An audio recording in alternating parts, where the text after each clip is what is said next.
How much more money should the UK offer the European Union to move on to trade talks, given that the EU is already offering to start talking about trade talks internally?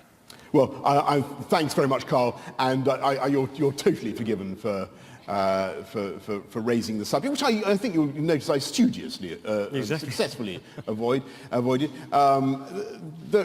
The reality is that I certainly think that the Prime Minister in her Florence speech gave a very fair account of how we want to proceed on citizenship, on finances, on the rights and privileges dossier. The UK has made what we think is a pretty good offer. I'm glad that at the Council in Brussels they seemed more positive, frankly, than I thought they were going to be, to judge by some of the anticipatory drum roll of that council. They've given a fair wind to the idea of themselves now discussing the new trade deal, or however they want to proceed. I suggest, humbly, to our friends and partners in Brussels, now's the time to get on with it. Let's not let I dare not wait upon I would, or let the native hue of resolution be sicklied o'er with a pale cast of thought, or whatever. There is a current in the affairs of men. They should grip it, get on with it, and start thinking about the future. And I'm sure that we can both think very creatively and very positively about how to come to arrangements that suit our constituents on both sides of the channel and benefit businesses not just in this city but in Paris and Frankfurt and across the whole of Europe.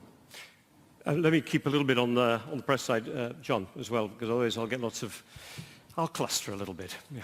Foreign Secretary, it is your job to strengthen British influence.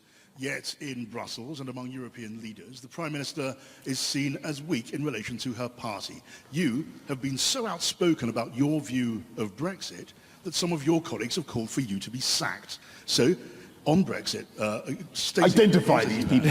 I spring them, produce them, John.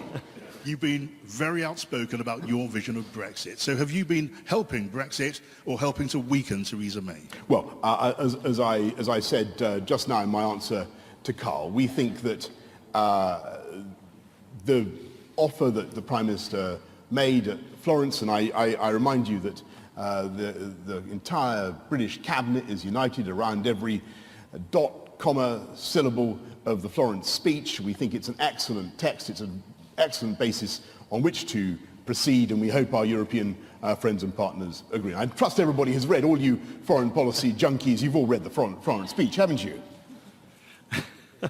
Not everyone here is from Europe, or Britain for that matter. But they are nonetheless foreign policy junkies.